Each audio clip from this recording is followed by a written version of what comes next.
Hello friends, super magic रसोई में मित्रों हूँ आपનું સ્વાગત કરું છું। આજે હું કેપ્સિકમની એક અલગ જ શાકની રેસીપી તમારી સાથે શેર કરું છું। તો તમને ચોક્કસ આ વિડીયો ગમશે, ગમે તો લાઈક કરજો, શેર કરજો અને મિત્રો સબસ્ક્રાઇબ કરવાનું તો ભૂલતા જ નહીં અને બાજુમાં રહેલું બેલ આઇકનને પણ પ્રેસ કરજો, જેથી કરીને લેટેસ્ટ વિડીયોની માહિતી તમને મળતી રહે।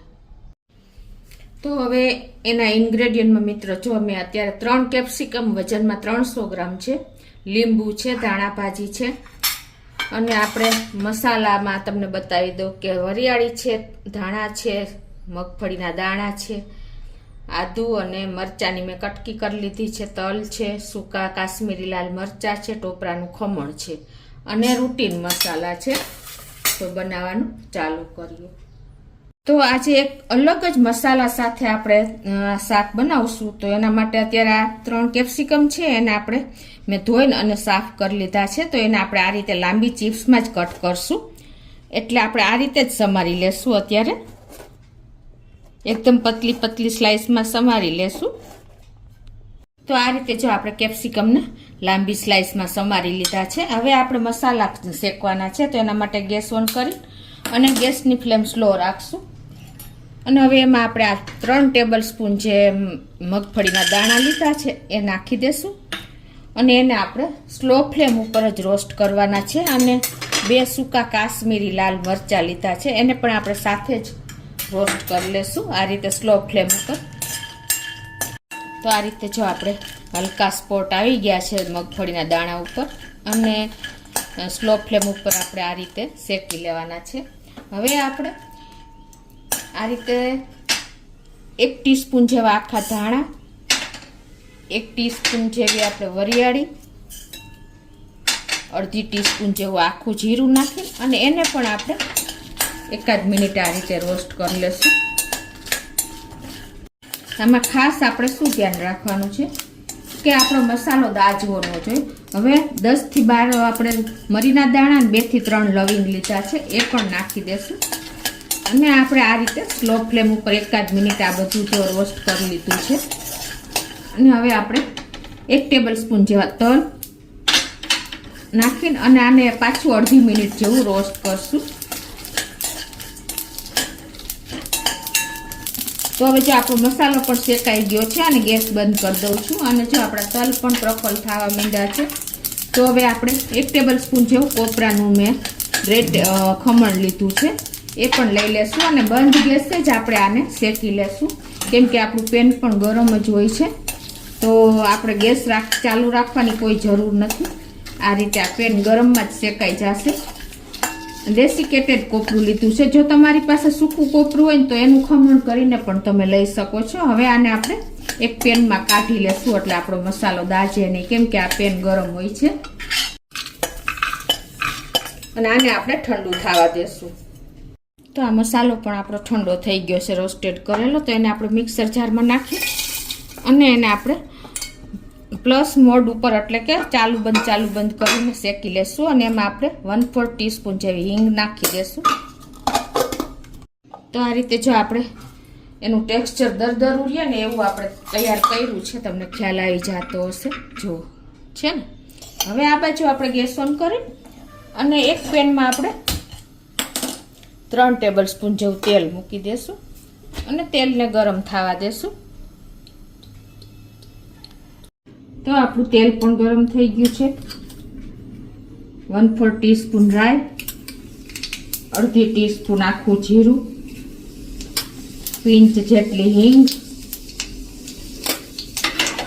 અને આપણે એક મેં ગ્રીન મરચું સમાર્યું છે એ નાખી દેશું અને 1 ઇંચ આદુનો ટુકડાને મેં ગ્રેટ કર્યો છે એને નાખી દઈશું અને 10 થી 12 આપણે લીમડાના પત્તા નાખી દઈશું અને આને આપણે 1 મિનિટ આ રીતે તેલમાં કૂક કરી લેશું એટલે આપણું આદુ મરચાં સરસ સ્મેલ આવી જાય। આ રીતે જો આપણે 1 મિનિટ મસાલો સાંતળી લીધો છે અને હવે 1/4 ટીસ્પૂન જેવી આપણે હળદર નાખી અને જે આ કેપ્સિકમ સમાર્યા છે ને એ નાખી દેશું।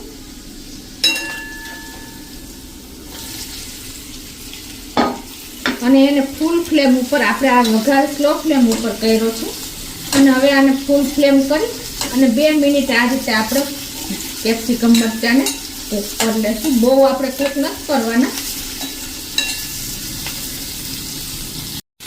અને અડધી ટીસ્પૂન જેવું આપણે ટેસ્ટ એકોર્ડિંગ સોલ્ટ નાખી દઈશું.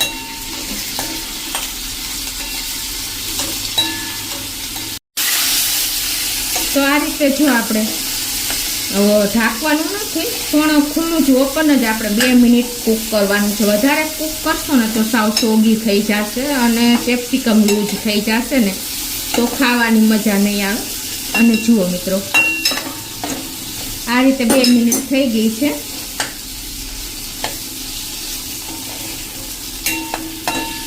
આપણે ગ્રેવીવાળા શાક તો બહુ બનાવ્યું છે કેપ્સિકમનું. મેં આની પહેલાં પણ મારા વિડીયોમાં શેર કર્યું છે એકદમ ગ્રેવીવાળું, અને તમારા લોકોનો રિસ્પોન્સ પણ બહુ સરસ મળ્યો છે. તો આ શાક પણ તમે એન્ડ સુધી જોજો. બહુ એક વખત ટ્રાય પણ કરજો, બહુ સરસ બને છે. અને ઝડપથી તમારે ટાઈમ ન હોય ને તો આ શાકને કોઈ ટાઈમ જ નહીં લાગે બનાવતા. અને 2-3 દિવસ સુધી તમે ફ્રીજમાં રાખીને પણ ખાઈ શકો છો. અને ક્યાંય ટૂરમાં જવું હોય ટ્રીપમાં તો તમે સાંજથી સવાર સુધી એની ટાઈમ તમે લઈ જઈ શકો છો. તો હવે આપણે જે આ મસાલો બનાવ્યો છે ને એમાં આપણે 1/4 ટીસ્પૂન જેવું મીઠું નાખી દઈશું, એટલે આપણો મસાલો ફીકો ન લાગે. અને હવે આને પણ જો આપણે કેપ્સિકમને 2 મિનિટ સરસ કૂક થઈ ગયા છે ફૂલ ફ્લેમ ઉપર. તો હવે એમાં આપણે આ મસાલો નાખી દઈશું જે બનાવ્યો છે ને એ. અને આ રીતે આપણે એને મિક્સ કરતા જઈશું.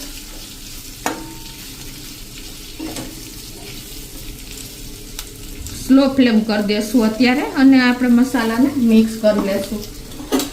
આ શાક બાળકોને પણ ભાવશે, કેમ કે કેપ્સિકમ એકદમ જ્યુસી હોય છે પાણીવાળા, એટલે તમને ખાવાની પણ મજા આવશે. અને બાળકો પણ ઓછે ટેસ્ટ, બાળકોને તો જો કે કેપ્સિકમ ભાવે જ છે. તો આ રીતે જો આપણો મસાલો પણ સરસ મિક્સ થઈ ગયો છે. 1-8 મિનિટ આપણે આ રીતે ચલાવ્યું છે, કેમ કે મસાલો તો રોસ્ટેડ હતો એટલે કાંઈ બહુ આપણે શેકવાની જરૂર નથી. હવે આ સ્ટેજે આપણે અડધા લીંબુનો રસ નાખી દઈશું. જો તમારે આમચૂર પાવડર હોય તો આમચૂર પાવડર પણ નાખી શકો છો, અને ટમેટા નાખવા હોય તો અડધું ટમેટું પણ નાખી શકો છો. એ આપણે લાસ્ટમાં નાખશું. આ રીતે એને પણ મિક્સ કરી લેશું. તો હવે આપણું શાક એકદમ રેડી થઈ ગયું છે મસાલા સાથે. તો થોડી એવી આપણે ધાણા ભાજી પણ સ્પ્રિંકલ કરી દઈશું. તો ઝટપટ બનતું કોઈ પણ ટાઈમ વગર એકદમ ઝડપથી આપણું શાક રેડી થઈ ગયું છે. તો હવે એને આપણે સર્વ કરી લેશું. તો હવે આપણે એને બોલમાં કાઢી લેશું.